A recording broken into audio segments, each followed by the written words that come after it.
regard croisé, privé, public, public, privé. Je remercie nos intervenantes. Alors, je vais dire juste à côté de moi, Dolores, là-haut, oui, parce que je ne sais pas trop bien dans quel sens on nous voit, en fait, c'est ça surtout, qui est DGA RH et qualité du service public à la ville de Clermont-Ferrand, et qui est depuis depuis aujourd'hui, officiellement aussi, félicitations, vice-présidente de l'association des DRH des grandes collectivités, et aux côtés de Dolores, donc Laurence Breton-Cueny, qui est DRH de l'AFNOR, alors on reviendra plus précisément, et qui est également vice-présidente de l'Association nationale des DRH. Alors historiquement, il y a des relations entre nos deux associations. On est ravis de vous accueillir ici. Vous la présenterez mieux que moi, mais l'Association nationale des DRH est un acteur majeur, une actrice majeure dans la sphère RH avec plus de 5000 adhérents, et c'était important pour nous qu'on ait une séquence croisée privée-publique parce que justement nous avons fait une hypothèse, Charles-Henri Bessert-Desor a commencé à la confirmer, que cette crise elle transcende les secteurs et qu'il y a des points de convergence. Ce qui nous intéressera aussi, c'est évidemment d'éventuels points de divergence, mais déjà partons de cette hypothèse-là et voyons si elle peut être vérifiée. Donc merci à toutes les deux de vous prêter à ce jeu de questions-réponses. Donc nous avons préparé cette séquence avant d'entendre l'intervention de Charles-Henri Bessert-Desor, et on va voir en fait qu'il y a des échos assez intéressants. Donc je vais commencer par une question classique déjà, sur la base de où vous êtes, vous, comme DRH ou DGARH, le rôle justement de la DRH pendant cette crise. Est-ce que ça a été un rôle stratégique? Alors je vais d'abord poser cette question à Laurence, qui pourra aussi présenter en amont le rôle de l'AFNOR, puisque voilà. Oui, bonjour, merci à tous. Alors c'est moins facile avec les masques et encore plus avec les masques tissus. Heureuse d'être avec vous aujourd'hui. Alors déjà, pour dire que j'interviens au nom de la NDRH. Alors moi, je suis DRH du groupe AFNOR depuis maintenant plus de 10 ans. Ça fait 13 ans à peu près. Et donc l'intérêt pour moi, c'est que je suis responsable du PCA pandémie grippale et j'y étais déjà en 2009. Donc c'est une habitude. D'ailleurs, moi aussi, j'ai coécrit des livres et j'avais écrit justement un ouvrage sur réaliser son PCA pandémie grippale. Donc en fait, j'ai déjà une expérience. J'avais déjà fait le PCA à l'époque. Donc bon, c'était un avantage. Après, nous, le groupe AFNOR, en fait, on a aussi des filiales à l'étranger, et notamment une filiale en Chine.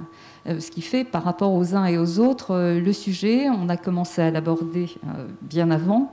Et surtout, une partie des collaborateurs du groupe, un des métiers du groupe, il y a la normalisation, la certification, l'édition et la formation. En fait, en normalisation, on a beaucoup de monde qui voyage, comme les auditeurs. Donc moi, dès le départ, en fait, on a commencé à gérer, avant la crise, finalement, la question des déplacements. Donc c'est voilà, un petit peu mon rôle en tant que référente Covid, également au sein du groupe AFNOR. Et une particularité, en fait, juste avant la crise, en plus de la DRH, m'avait été rattaché finalement tout l'environnement de travail. C'est-à-dire que moi, j'ai actuellement aussi toute la logistique, l'immobilier et la sécurité, ce qui est quand même un avantage en tant que DRH, surtout en cette période de gestion de crise. Et d'ailleurs, ma référente suppléante est la responsable de ce département. Voilà un petit peu si je veux mettre le cadre de mon activité en tant que DRH avec effectivement cette antériorité d'avoir déjà créé un PCA à l'époque et d'avoir utilisé, puisqu'en 2009, et c'était assez particulier, il a été activé la première fois avec un retour du Mexique, puisqu'on avait des salariés qui étaient en vacances là-bas. un couple qui n'était pas officiel, soit dit en passant. Voilà. Et tout le monde, maintenant tout le monde après tout le monde le savait, à qui on avait dû faire porter des portables. Et c'est à cette occasion que j'avais mis en place tout un système de travail à distance et surtout avec l'informatique, et on en parlait tout à l'heure, ce qu'on appelle un portail d'accès à distance. Donc on avait déjà développé, et donc moi depuis j'ai eu un certain nombre d'accords dans le sujet. Donc on avait déjà un certain nombre de bases, voilà, par rapport à cela, mais on pourra y revenir un peu plus tard. Donc il y avait cette culture, il y a cette culture très ancrée. Disons c'était pas nouveau, et ce que l'on peut dire, c'est qu'on va vivre une accélération dans le temps. Parce qu'on s'était préparé à l'époque. Hein. Moi, j'avais un stock de masques, je pourrais vous dire ce que j'en ai fait après, mais donc j'avais des FFP2, j'avais déjà... Enfin voilà, donc qu'on a donné d'ailleurs au monde hospitalier. Hein. Nous ne sommes pas servis, ils étaient certes périmés. Une partie est allée en Chine au départ, parce que notre ambition était de dire « aidons la Chine pour que ça ne revienne pas ». C'est allé à l'université de Chengken, qui est une université...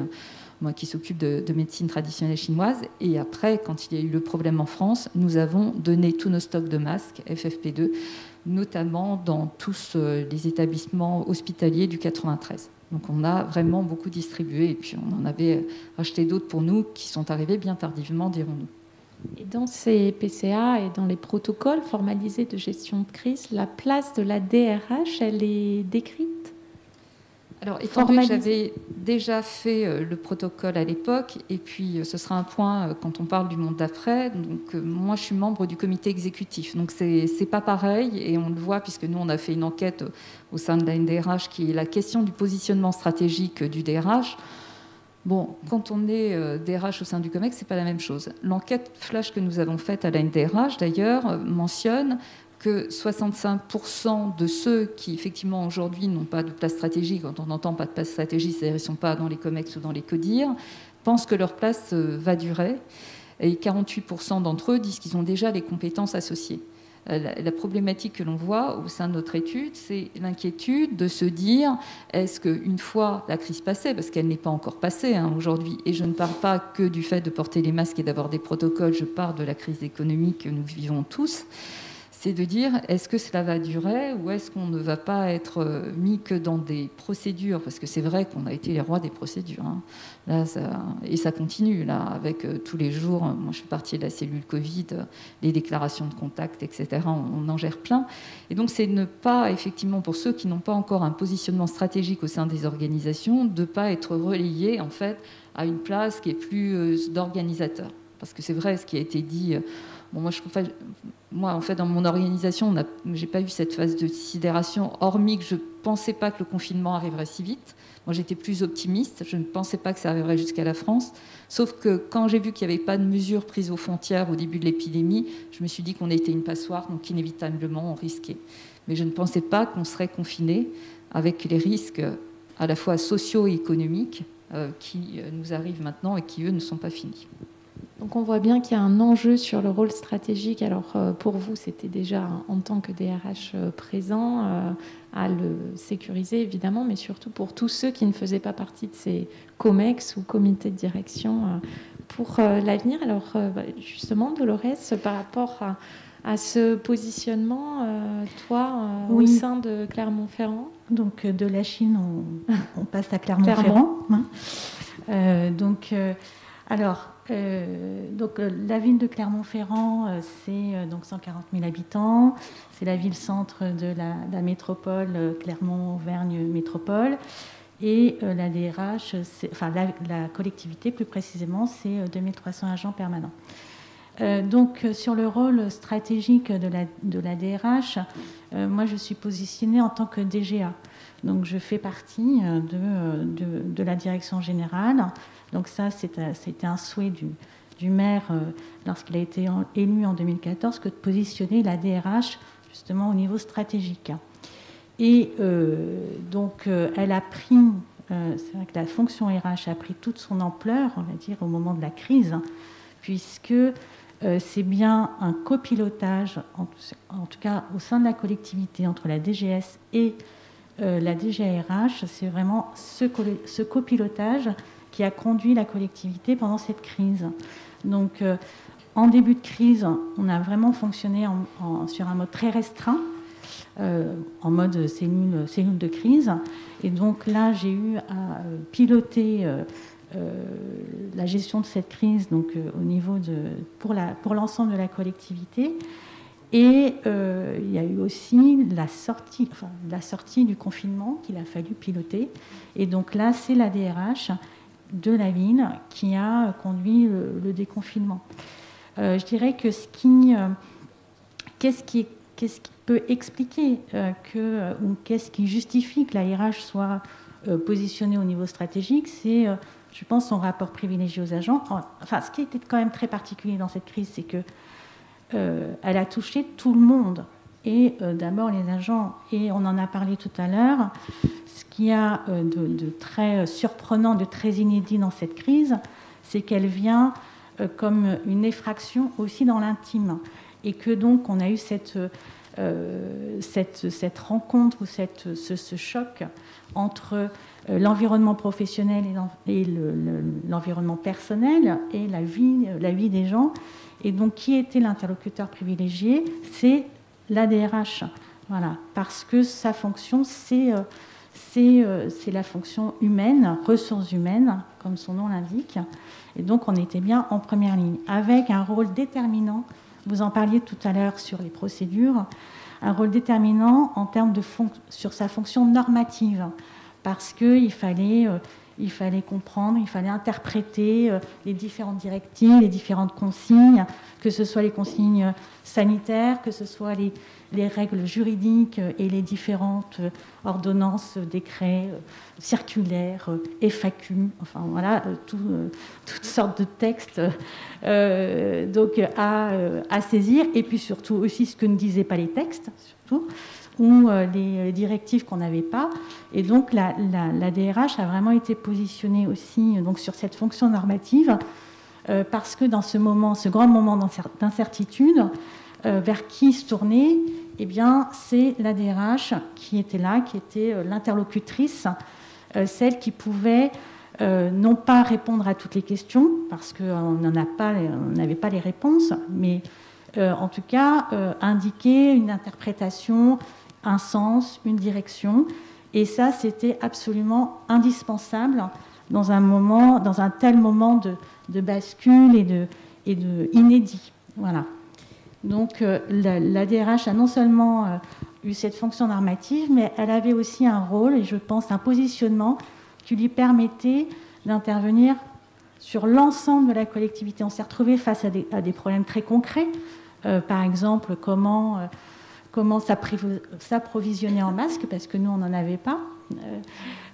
Donc, eh bien, comment est-ce qu'on fait travailler ensemble les équipes RH de la santé-prévention, avec la logistique, voilà, avec les finances, avec la direction en charge des moyens généraux, et la DRH était celle qui était le mieux placée pour coordonner l'action de différentes directions qui n'avaient pas forcément l'habitude de travailler ensemble. Merci Dolores. Donc là, on voit à la fois le prisme qui nous a été présenté tout à l'heure de production de la norme, gardienne de la norme, et puis l'autre côté, comment ça peut accélérer aussi, par exemple, la transversalité notamment et l'innovation. On va y revenir. Donc sur ces points, nous étions coordonnés pour réagir sur des mots, alors qu'a cité Charles-Henri Besser-Desor en partie.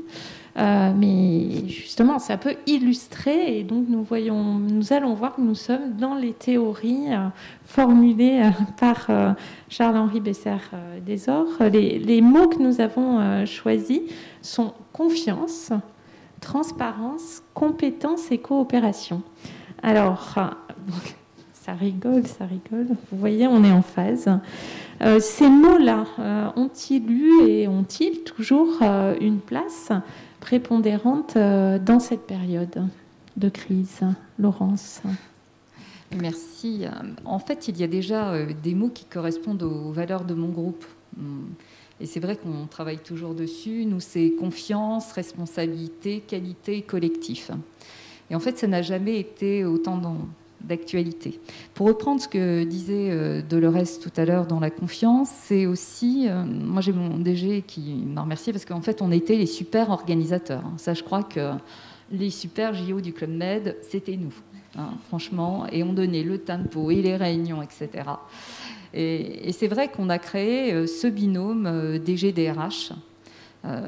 Ça repose aussi sur la confiance, parce qu'il faut que le directeur général, en l'espèce, c'est Olivier Perrat, vous fasse confiance, parce que derrière tous les SMS, les mails que tout le monde recevait, les réunions, le timing du COMEX toutes les semaines, les CS, les managers, les collaborateurs, il faut avoir confiance quand même. Voilà, de temps en temps, partager la communication, mais tout le reste, c'était à ma main. Donc, c'est important. C'est donc cette confiance qu'on a à la fois avec les représentants du personnel. Le dialogue social est important. Moi, comme d'autres entreprises, parce que moi, ça c'est un point important, moi, je suis métallurgie. Voilà, donc moi, je suis un métallo en réalité. Donc vraiment, on est des salariés de droit privé. Donc c'est la première fois que je mettais en ligne de l'activité partielle. Quand je l'ai fait, c'est moi-même. C'est-à-dire qu'on a beaucoup, et ça c'est une discussion qu'on a eue entre nous, c'est-à-dire que c'est moi qui ai entré tous les dossiers d'activité partielle. Je n'avais jamais fait ça de ma vie. J'ai demandé les RIB aux finances, j'ai fait les consultations en CSE, j'ai tout fait. Et c'est là que je me suis dit, j'ai compris pourquoi il y avait de la fraude. Hein, parce que c'est moi qui ai rentré le RIB. Vous imaginez ? J'ai rentré le RIB du groupe. Ouais, maintenant, je sais comment ça a été fraudé. Hein. Vous preniez c'était pas très compliqué. D'ailleurs, j'étais très surprise qu'on me demande le RIB. Je pensais que ça irait directement sur nos comptes de l'URSSAF qu'on avait déjà. Bon, ça c'est... Pour ceux qui veulent chercher comment ça a été fait, c'était assez simple. Mais c'était pas facile, en fait, de rentrer parce que ça demandait un temps de latence. C'est-à-dire qu'on a, dans nos fonctions, fait en sorte que nos équipes ne ressentent pas le stress. Parce que quand on travaille à distance, c'est très problématique. Le partage et le travail en équipe est beaucoup plus simple quand on a les équipes sur place. Donc voilà, il fallait organiser. Après, il fallait aussi garder le contact avec les managers. J'entendais ce matin les discussions. Hein. Nous, on a mis de l'activité partielle. Alors ça, je ne vous dis pas, à gérer, c'est pas facile, puisqu'il faut des tableaux de bord. Alors nous, ils devaient remplir des tableaux tous les 15 jours, nous faire le retour. On avait le suivi financier. Donc ça, c'était un point très important. Et c'est surtout des managers à qui il fallait expliquer que c'était le pouvoir de l'entreprise. Il fallait qu'on écrive des mails à chacun, qu'on leur dise qu'on pouvait leur donner de la formation, parce que vous savez qu'il y a le FNE, de Fonds emploi formation qu'on pouvait mettre en place, sauf qu'il fallait à chaque fois l'accord du collaborateur. Je ne vous dis pas, trouver les organismes. Alors même si nous, on a un organisme de formation, il faut que toutes les formations soient digitalisées, ce qui n'était pas le cas partout. Enfin bref, une organisation rien que pour cette partie, et des managers qui vous disent « non, je ne peux pas la mettre en activité partielle, cette personne ne veut pas ». En plus, nous, on avait un accord de travail occasionnel à distance qui faisait que tout le monde n'avait pas un portable professionnel, parce que le principe, c'est en travaillant 10 jours par an à distance, on ne va pas donner un portable à chacun. Or, il se trouvait que nous étions, et j'ai bien aimé ce que disait l'un d'entre vous ce matin, c'est du télétravail dégradé, parce qu'avoir les enfants à la maison, un portable pour 3, je ne vois pas comment on fait, quoi. Donc, quand les gens me disent « Ah, vous avez pu remarquer, vous, DRH, super télétravail », j'ai fait « Ah bon ? Non. » Non, en fait, c'est pas parce que les gens ne travaillaient pas, c'est qu'ils n'étaient pas dans de bonnes conditions. Quand vous voyez des jeunes qui travaillaient sur leurs genoux pendant des heures ou sur un coin de table, je ne sais pas où, ou ceux qui travaillaient, et ça pour l'égalité femmes-hommes, certains nous ont dit, vous comprenez, mon mari avait le séjour, j'avais la cuisine avec les enfants. Voilà. Il faut savoir que nous, bien avant le confinement, on a fait en sorte, quand il y avait la quatorzaine et les problèmes des enfants, à chaque fois qu'il devait y avoir un parent à la maison, nous on demandait à savoir si l'autre parent ne pouvait pas être en télétravail. Et on le fait encore aujourd'hui. Et c'est pas facile parce que nous, on a quand même des couples, hein, on est moins de 1000, mais en France. Et alors qu'on a des couples, il y avait parfois l'un des membres du couple, féminin malheureusement, disant « mon mari ne peut pas télétravailler ». Bon, étant donné qu'on est le même groupe, on sait très bien qu'on peut télétravailler et que nous sommes pour la garde partagée des enfants. Donc voilà, il y a tout ce genre de choses. Et surtout, ce qu'on a fait, c'est des baromètres sociaux.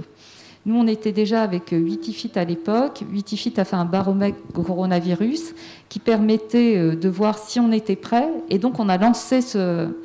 Et en fait, vous voyez que nous, tout était en vert en termes d'organisation. Ça veut dire qu'ils avaient confiance en nous, parce que la confiance est importante. Et après, on a repris. Et ensuite, nous, on s'est servi d'un autre outil que l'on a au sein d'AFNOR, qui est AFNOR Impulse, pour demander, notamment, avant le retour sur le site, puisque nous, dès le 18 mai, on a commencé le retour sur le site, comment ils voyaient le retour. C'est-à-dire qu'il y a un point qui est important, c'est garder le lien, leur demander leur avis. On voyait que certains d'entre eux voulaient revenir, d'autres pas. Et surtout, communiquer sur la nécessité et avoir un alignement avec le management. Parce que le management, c'est le plus dur. Là, aujourd'hui, on en discutait. Nous, les managers, au maximum, c'est 1 jour de télétravail par semaine. Voilà, c'est tout. Et là encore, comme on a des activités où c'est non. Et vous allez me dire, demain, on passe en zone écarlate à Paris. Et alors, moi, j'ai des gens en région, nous sommes passés en zone écarlate à Marseille, ça n'a rien changé. Les gens continuent à venir sur le site. Voilà. Donc il faut surtout, et ça c'est intéressant quand on a plusieurs sites, c'est d'être aligné sur ces positions. Parce que ce que l'on voit aujourd'hui, et nous à la NDRH, ça, je ne sais pas comment vous avez procédé, mais on a fait beaucoup de webinaires pour partager, parce qu'on n'est pas tous le même niveau d'information, ni la même taille. Donc moi j'en ai organisé, on en a organisé plusieurs, on est toujours en binôme, pour justement partager l'information et aider les uns les autres. Parce qu'aujourd'hui, j'entends encore, notamment des RRH, qui me disent « ils ne veulent pas revenir, comment je fais ?» Comment je fais? Déjà, il faut la confiance. Il faut savoir que la crise a révélé les personnes, pas toujours dans le bon sens d'ailleurs. Certains étaient trop individualistes. Donc quand on parle de la confiance et du collectif, la confiance, nous, on est obligé de l'imposer. Sur les sites, on est plus sécurisé qu'ici. À savoir qu'on oblige le changement de masque à l'accueil. Nous avons des caméras thermiques. On a vraiment fait tout le maximum. Voilà, donc vous arrivez, vous avez le lavage des mains, vous changez votre masque, vous passez avant par la caméra thermique tous les matins. Et donc on a eu un dialogue social de qualité. Et dans l'activité partielle, on a maintenu la rémunération contre des jours de congé. Parce que c'était important qu'il y ait cette confiance qui était instaurée. Et surtout de continuer le lien et de dire combien il fallait venir travailler. Et je suis d'accord avec Dolores, alors les protocoles qui changent, les personnes vulnérables qui changent, les mots d'excuses comme à l'école qui changent. On pourrait créer des anecdotes. Je ne savais pas qu'autant de personnes vivaient avec leurs parents, sœurs, frères. Enfin, c'est incroyable. Comment éviter le retour sur... Alors, ce qui est amusant, c'est... je citerai juste une anecdote. Une de mes RH qui, à la fin, commençait... Parce que nous, journées de travail aux uns et aux autres, on ne va pas en parler, quoi. Le nombre d'heures qu'on a pu passer à travailler... Et là, le soir, où ce garçon lui expliquait qu'il vivait avec ses parents âgés, sa sœur enceinte, parce que vous savez, à un moment, ces personnes vulnérables, c'était aussi les femmes enceintes. Et là, ma RRH n'en pouvant plus, lui demandant les justificatifs et rappelant que quand on parlait des conjoints, il y avait quand même une distance entre les frères et la sœur qu'il n'y avait pas entre les conjoints. Voilà, donc tout le monde commençait à s'énerver. Je crois qu'on pourrait d'ailleurs créer des perles de la façon dont ça s'est passé. À côté de ça, on a eu des gens qui ont été fantastiques. Parce que ce qu'on disait avec Dolores, par exemple, nous, il y avait des activités que les personnes refaisaient. On va citer le cas de la replanification des audits. Mais en fait, les audits n'avaient pas lieu. Donc, en fait, vous faites du travail et vous le refaites et il n'y a pas de chiffre d'affaires à la clé. Donc, nous, dans le privé, je ne sais pas comment c'est vous dans le public. Je peux citer mon cas, mais c'est le cas d'autres collègues qui sont encore en activité partielle totale, voire qui préparent des plans de sauvegarde de l'emploi.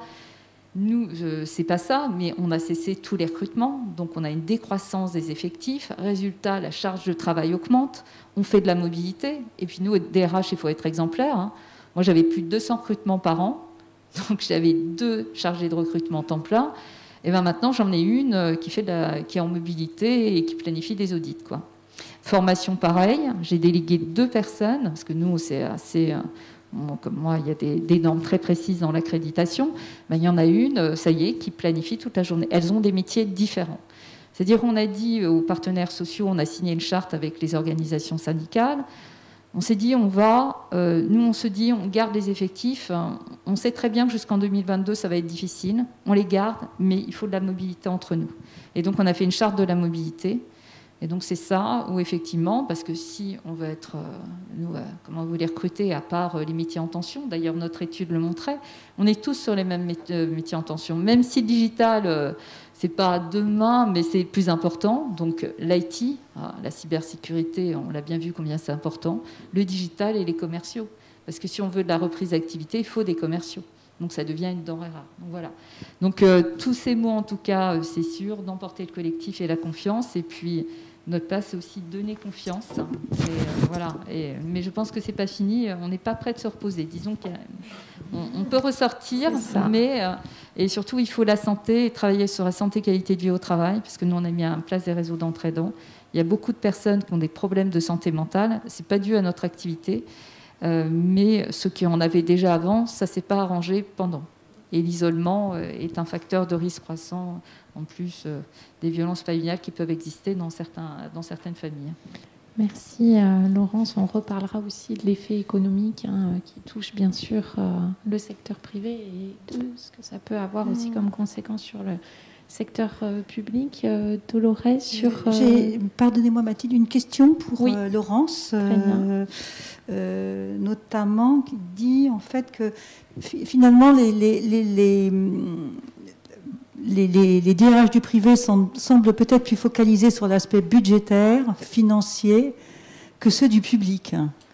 Peut-être Dolores Oui. Alors, je ne pense pas qu'il y ait que dans le service public, enfin dans la fonction publique, nous omettons les aspects financiers et budgétaires, notamment parce qu'il y a un impact de la crise sur les dépenses RH et que nous avons un rôle particulier, je pense, à jouer, et nous avons joué un rôle particulier en termes d'amortisseur social pendant cette crise. Je pense au fait que nous ayons, en tout cas à la ville de Clermont-Ferrand, nous avons maintenu les contractuels, les agents contractuels, nous avons poursuivi leurs contrats pour ceux qui arrivaient en fin de contrat pendant la période de confinement ou même au déconfinement.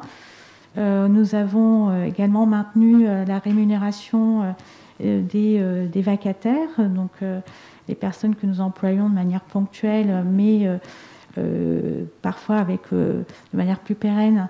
Nous avons maintenu leur rémunération alors qu'il n'y avait plus d'événements qui étaient programmés.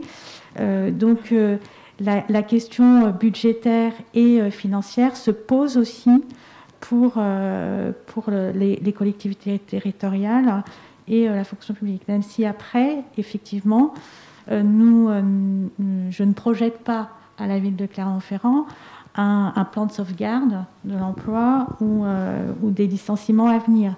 Mais pour autant, il y a bien une répercussion de cette... on n'est pas extérieur à la crise économique qui se profile, pas du tout. Ça pose aussi la question... quant au rôle, le rôle social de la fonction publique, sur quelle poursuite ou pas, reprise ou pas en termes de recrutement, d'apprentissage. Est-ce que la question quand même de l'emploi des jeunes, à laquelle nous ne pourrons pas être insensibles, lorsque, que ce soit d'ailleurs pour le privé comme pour le public, je pense. Forcément, nous nous interrogeons aussi, et nous interrogeons nos politiques RH dans ce temps de reprise, là, actuellement, qui reste encore très marqué par le Covid, et comment on va pouvoir aussi assurer ces fonctions-là. Et il y a aussi un autre aspect, c'est l'absentéisme. C'est l'absentéisme. Nous faisons face quand même à un absentéisme accru. Si je prends moi mon expérience clermontoise actuellement, comment assurer la continuité du service public dans les écoles, par exemple, où nous avons quand même un absentéisme. Alors, on a déjà l'absentéisme classique, mais auquel vient s'ajouter l'absentéisme lié à la crise sanitaire, les cas contacts, les cas Covid, les cas... Bon, bref, je vous passe tout ça. Et qui, évidemment, génère aussi de l'absentéisme du fait de ces facteurs-là. Et donc ça, c'est au-delà des aspects financiers qui peuvent être liés à cette question, c'est une vraie préoccupation quotidienne de comment on peut continuer à servir les repas à l'école, dans les écoles, lorsque on a des effectifs avec 60% d'absentéisme, par exemple, pour une équipe dans la restauration. Ça, c'est un vrai sujet de préoccupation. Laurence, j'ai une question pour Laurence avant, parce que bon, une autre, exactement. Restriction du télétravail pour les managers à l'AFNOR, nécessaire à l'activité ou mesure de solidarité par rapport à ceux qui ne pouvaient pas télétravailler. Oui, c'est ce que j'allais dire tout à l'heure. Merci. Entre les métiers éligibles et les métiers non éligibles, où là, on a vraiment une fracture. Parce que quand on parle des métiers de première ligne, ceux qui ont fait tourner, parce qu'il y avait toujours des personnes sur les sites, c'est les personnes dans l'IT nécessaire, parce qu'il y a quand même des opérations, et ceux qui s'occupaient du courrier et de la numérisation, voire des personnes qui venaient sur le site. Après, quand je vous entendais, et puis je vais répondre pour ça, Dolores, nous, on a tenu nos engagements, c'est-à-dire toutes les personnes à qui on a fait des promesses d'embauche, on les a embauchées. Toutes les personnes qui étaient en période d'essai, on a renouvelé si on n'arrivait pas à les voir. Mais j'ai plein de collègues qui n'ont pas honoré leurs promesses d'embauche, parce qu'ils ne pouvaient pas, qui ont stoppé toutes les périodes d'essai. Parce qu'il faut savoir que pour certains, c'est le marasme. Mais quand je parle le marasme, c'est innommable. C'est-à-dire, on se dit, c'est pas social, mais on n'a pas tous les mêmes métiers, on n'a pas tous les mêmes trésoreries, et donc on ne peut pas tous faire la même chose. Certains vivent des choses très très dures. Voilà, dire à des personnes qui ont changé de job et puis qu'on les arrête en période d'essai parce qu'il n'y a pas d'activité, c'est très dur. Ou ne pas honorer ses promesses. Maintenant, pour le management, ce qui est important en période de crise, et le Covid, la Covid le montre, c'est la question de l'alignement. Nous, les managers, doivent être alignés. Et ça, dans toute organisation. Et c'est l'exemplarité aussi. Parce que ce qui s'est développé pendant cette crise, ce que je trouve de la part de certains, c'est un grand individualisme. Moi, je peux très bien travailler à distance, me dit-on. Ah ouais, ok. Bon, soyez auto-entrepreneur, travaillez tout seul chez vous, tout le temps. Parce que c'est ce que je vois dans certains accords qui me font peur du tout télétravail. Le jour où il y a tout télétravail, je ne vois pas pourquoi on travaillerait en France. On peut travailler ailleurs. Donc il faut prêter attention et surtout, il faut de l'organisation. Parce que quand on laisse 50% des équipes sur place, il faut toujours qu'il y ait des maillons. Et on le voit bien, quand on a des urgences sur des dossiers, il faut qu'on ait des personnes à qui parler. Et puis, à toute fonction, il y a également des contraintes et des opportunités. Si on a choisi d'être manager, c'est aussi parce qu'on veut piloter des équipes. Et le pilotage, c'est aussi pouvoir être là et piloter les personnes. Donc moi, j'ai toujours été très, très à l'aise et ça a un peu surpris. Quand à un moment donné, j'ai entendu beaucoup de questions individualistes et ça a été un peu fort, certains me l'ont dit, j'ai dit que dans les organisations, les portes étaient toujours ouvertes. Hein, je veux dire, il faut savoir que dans certaines organisations, les personnes vont passer de l'activité partielle à Pôle emploi. Il faut quand même être réaliste. Certains le vivent déjà. Donc il faut prêter attention à relancer la machine économique. Moi, j'ai toujours dit, quand on va sur le site, on fait tourner les commerces de proximité, on fait tourner la restauration. Si vous ne revenez pas sur le site, votre restaurant d'entreprise ne fonctionne pas. Toutes ces personnes restent en activité partielle. Et vous le voyez dans les chiffres, il y a des grands de la restauration collective qui sont en ce moment dans des plans sociaux. Parce que les personnes ne viennent pas sur les sites, donc la restauration ne commence pas.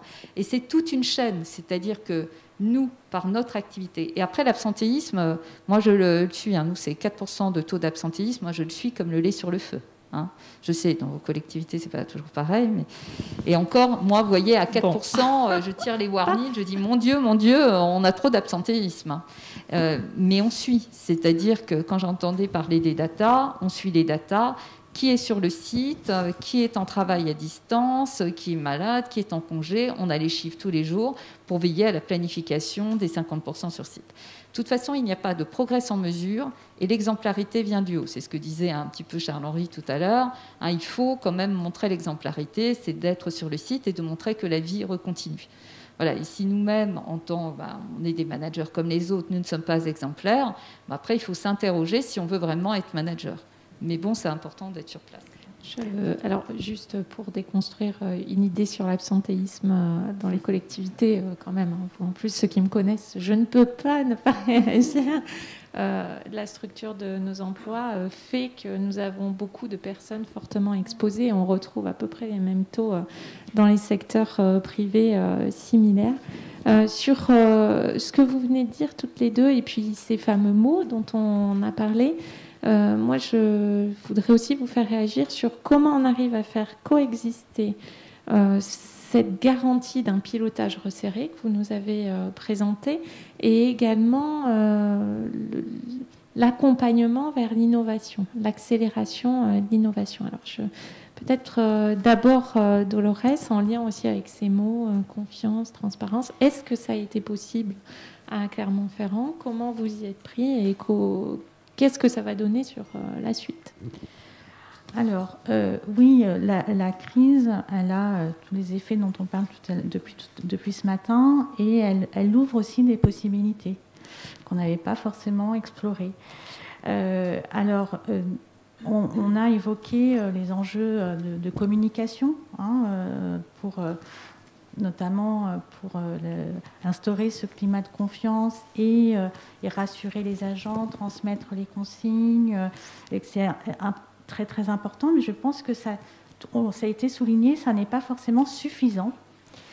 Donc, ce que nous avons mis en place à la ville de Clermont, nous sommes inspirés en fait de ce que les équipes du développement social urbain ont mis en place, ont instauré pendant le confinement. Pendant le confinement, l'espace public était totalement déserté. Et la direction du développement social urbain a créé une équipe mobile d'intervenants sociaux qui avaient donc pour vocation de circuler dans la ville, de circuler dans les quartiers. Et au moment du déconfinement, donc il y avait quand même ce moment très particulier où on allait sortir du confinement dans des conditions qui n'étaient pas celles du retour normal à l'activité, avec une partie qui restait à domicile, une autre qui reprenait, etc. Donc il y avait ce contexte très, très particulier. Et donc on a décidé de mettre en place une équipe mobile pour les agents qui reprenaient le travail sur site. Et donc la vocation de cette équipe mobile, c'était donc d'aller à la rencontre des agents, donc l'intérêt de l'employeur pour les agents, d'échanger avec eux sur toutes ces consignes et ces protocoles et les équipements, enfin toutes les questions qui se posaient sur les aspects sanitaires, mais aussi d'avoir un retour terrain du climat social, d'une météo sociale aussi, et de pouvoir être en prise avec le terrain, parce que ça c'est quand même un enjeu quand on est en direction, et notamment en direction générale, et donc d'assurer en fait cette fluidité entre la direction générale, en tout cas le top management qui prend des décisions, etc., et la mise en œuvre. Et en tout cas, la façon dont ça se passe sur le terrain, et de pouvoir s'ajuster. Vous parlez d'alignement, donc comment s'aligner aussi sur ce que vivent les agents. Et ça a été vraiment une très très belle expérience. Lorsque la première équipe mobile, c'est moi qui l'ai mise en place et j'y suis allée, c'était un moment, on était à 2 jours, à 48 heures juste avant la reprise et l'ouverture des écoles. On avait un climat très anxiogène, avec un préavis de grève, une menace de préavis de grève, et donc une tension extrêmement forte sur nos écoles. Et donc j'ai constitué cette équipe, et cette équipe, elle est pluridisciplinaire. Une équipe composée du service prévention, mais pas uniquement RH, aussi la santé publique, une professionnelle de la santé publique, des représentants du CHSCT. Alors, quand je le dis comme ça, on dirait une équipe de 15 personnes, mais en fait, cette équipe mobile, c'était 4 ou 5 personnes, et pilotée, co-animée par les chargés de mission égalité des droits. Et ça, pour moi, c'était très important que ce ne soit pas uniquement l'ARH qui descende, qui aille sur le terrain, mais qu'on ait un spectre plus large, parce que c'est bien la collectivité qui se soucie et qui va au plus près des agents. Et donc, j'ai déployé cette équipe mobile au départ. Ça a tout de suite apaisé les tensions. Nous, ça nous a permis aussi de nous réajuster, de voir que c'est assez normal entre ce qu'on peut décider et la manière dont ça se passe. Oui, forcément, il y a des écarts. Et donc, cette équipe mobile, on l'a mise en œuvre pendant le déconfinement. Donc, au départ, les managers étaient favorables à l'idée, mais en même temps craignaient d'être peut-être mis en cause ou écartés de ce lien qui allait s'instaurer de manière très directe entre la direction et les agents. Et en fait, ça a été au bénéfice de tout le monde. Ils sont ensuite eux-mêmes, à l'initiative, nous ont demandé d'intervenir dans tel ou tel service. Et donc, ça a créé, pour moi, ça a contribué à animer, entretenir ce climat de confiance. Et puis, donc, on l'a stoppé au moment de l'été. Et là, aujourd'hui, avec la rentrée, on l'a remobilisé. Je ne pensais pas qu'on en aurait forcément besoin, mais on l'a remise en place pour accompagner les agents et s'assurer qu'on a... En tout cas, c'est devenu un outil en plus de tous les outils dont on a parlé tout à l'heure, et la difficulté notamment lorsqu'on est sur la communication descendante, numérique, et bien là, de donner corps à ce lien social dont on est tous convaincus qu'il est extrêmement important et que c'est une de nos fonctions RH que de l'assurer et de le renforcer, de l'entretenir. Alors, quand on sait que la transversalité, ça reste quand même un enjeu pour nous tous dans les organisations et les collectivités, je trouve que c'est une belle réussite et j'espère, nous pouvons faire l'hypothèse que il y aura une suite, forcément, que ça ne sera pas que lié à la crise, puisque ce qui a été vécu, j'imagine, l'autonomie, l'initiative, elle va renforcer et donner aussi des choses pour la suite. Est-ce que tu es optimiste par rapport à ça ? Voilà. Je suis... je dirais que nous sommes encore en crise. Voilà. Nous ne sommes pas sortis, donc c'est quand même compliqué à Clermont-Ferrand, ce que je disais tout à l'heure aux collègues, nous, en fait, on a été confinés très tôt par rapport à la propagation du virus, Donc, en fait, on a été confinés au moment où il ne se passait pas grand-chose au niveau viral sur le territoire, des confinements aussi.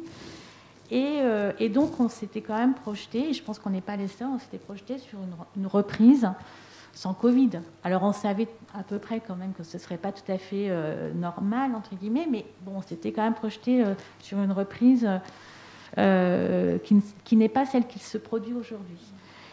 Donc, là, je dirais que la situation d'aujourd'hui nous permet de mobiliser ce que nous avons testé ou expérimenté pendant le confinement et déconfinement. C'est-à-dire qu'on s'appuie évidemment sur ce qu'on a mis en place, sur la manière dont s'est passé le télétravail pendant le confinement, déconfinement. Cette équipe mobile, on la remobilise. Donc, on essaie de capitaliser sur l'expérience d'avant l'été. De là à se projeter sur ce que nous allons pouvoir véritablement préserver sur la phase d'après, c'est un peu tôt. Par contre, c'est vrai que ce à quoi nous devons veiller, c'est que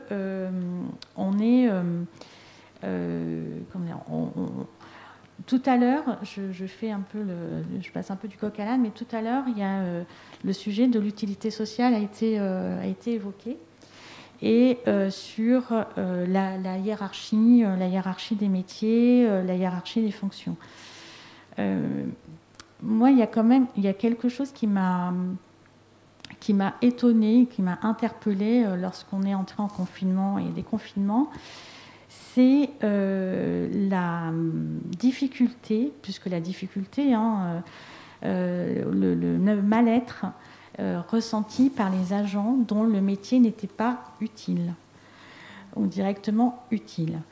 Quand on parlait de l'inversion de la hiérarchie des professions, effectivement, se sont retrouvés à travailler ou à être présents sur leur lieu de travail pendant le confinement. Les agents d'état civil, les agents dans les écoles et les agents sur des missions telles que, ou les fameux chargés de mission, les chefs de projet, tous ces cadres qui se sont retrouvés en fait quasi du jour au lendemain sans avoir de mission en fait, et qui ont, pour certains d'entre eux, vraiment souffert de ne pas se sentir utiles, ou en tout cas, ça les a amenés à totalement réinterroger leur utilité sociale. Et ça, on parlait de fracture, donc il y a la fracture numérique, mais il y a aussi comment on tient compte aussi des différents métiers tels qu'ils sont exercés ou ce qu'on peut juger de leur utilité ou non. Oui, nous en parlerons aussi cet après-midi sur l'enjeu des collectifs, notamment de travail. Ça, c'est un sujet important. Alors, je voudrais vous faire réagir aussi sur cette question de la capitalisation, ou ce qui pourrait rester, Laurence. Non, ce qui va rester, c'est l'agilité et l'apprentissage. Se dire qu'il faut vraiment remettre nos PCA et nos protocoles toujours d'actualité. Pour moi, la crise que nous avons vécue est une parmi tant d'autres. Je veux dire, avec la mondialisation, on sait très bien qu'on aura une accélération. Là, on le voit bien depuis 2009. Allez, bon, on est en 2020.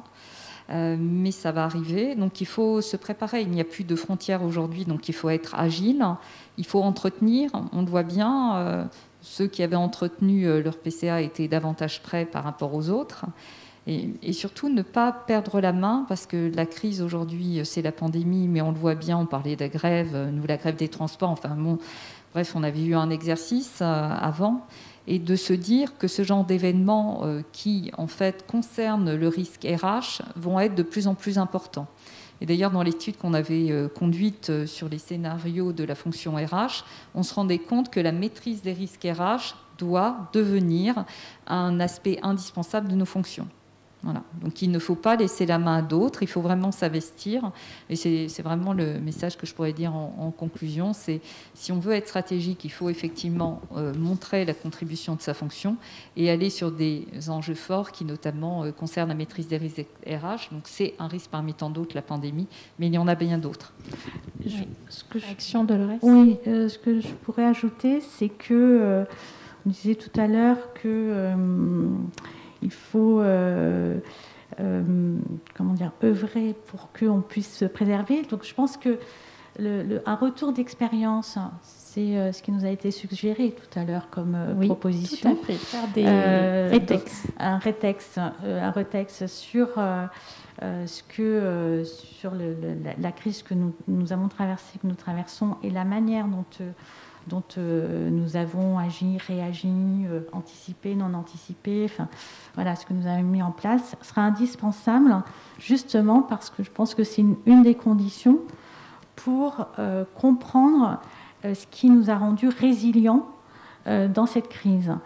Et je pense que ça, c'est un des moyens dont on doit pouvoir se saisir pour préserver, continuer à innover et à assurer nos missions. Si nous avons bien compris, en fait, si on produit ce retour d'expérience qui nous permet de saisir et de rendre explicite ce qui a fait que ça a fonctionné et qu'après cette crise, nous sommes toujours là, pas tout à fait les mêmes, mais pour la suite. Je pense que l'enjeu et la proposition est là, et je pense que nous avons une responsabilité qui, à mon avis, tout à fait enthousiasmante et intéressante, de comprendre ce que nous avons, là où nous avons réussi, là où nous avons moins bien réussi, et ce qui fait que nos organisations en sortent plus agiles, plus souples, les agents plus liés entre eux, et que la coopération est toujours effective. Et renforcée. Merci Dolores. On arrive au terme. Est-ce qu'il y a une question ? Une question pour Laurence. Est-ce que le changement de gouvernance mis en place pendant la crise, nécessitant un renforcement du rôle de la DRH au niveau stratégique, une question, elle est plutôt globale et elle s'adresse à mon avis tout autant à Dolores, va changer à terme sa position et son rapport de force dans la structure ? En ce qui me concerne, pas vraiment, mais il faudrait que ça monte au cran du dessus, qui est le cran de la gouvernance et des conseils d'administration. Parce que là, on le voit dans les sujets qui sont sur la table, si au sein des COMEX, on est aligné plutôt sur les positions, le niveau du dessus, où on est quand même moins présent dans les conseils d'administration, parce qu'il y a des comités de rémunération, je crains que l'on ait des effets rebonds si on n'est pas plus présent et plus entendu, et que soient uniquement transmis les chiffres d'effectifs et de budget, avec des missions en vision court-termiste. Donc il y a beaucoup d'enjeux dans les études ces dernières années sur les conseils d'administration. Je pense que là, c'est vraiment, et on le voit en période de crise, là où nous devons être écoutés. Je pense que dans les COMEX, ça va, mais c'est plutôt au-dessus pour avoir une vision long terme et qu'on soit plus les pompiers de service ou ceux qui effectivement doivent mettre en place des politiques, et vraiment qu'on puisse être amené à monter plus haut pour exposer un petit peu effectivement les différentes situations que nous vivons et les impacts. Voilà. Mais les COMEX, je pense que c'est bon, c'est le niveau du dessus à conquérir maintenant. Oui, ça fait écho aux interventions précédentes. Tout à fait. Dernière diapo. Dolores, est-ce qu'on peut faire des parallèles ? Alors, le parallèle, je ne le ferai pas forcément au niveau de la collectivité, de la mienne, mais je la ferai peut-être au niveau national. On voit aujourd'hui que de se faire entendre, notamment sur le jour de carence, la suspension du jour de carence, ce n'est pas forcément évident.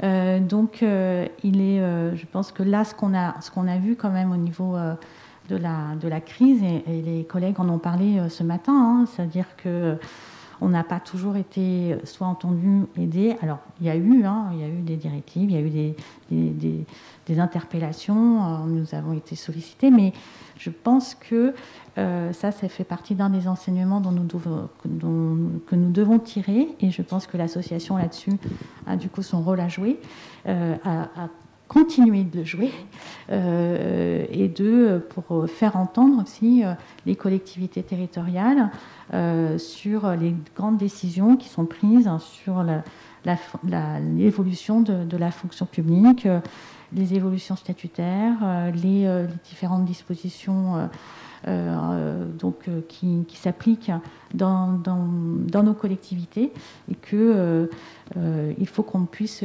aussi continuer à porter notre voix, à nous faire, à recevoir l'écoute du gouvernement sur les sujets qui nous concernent, parce que c'est dans l'intérêt collectif. Bien, continuons notre engagement. Je suis forcément d'accord.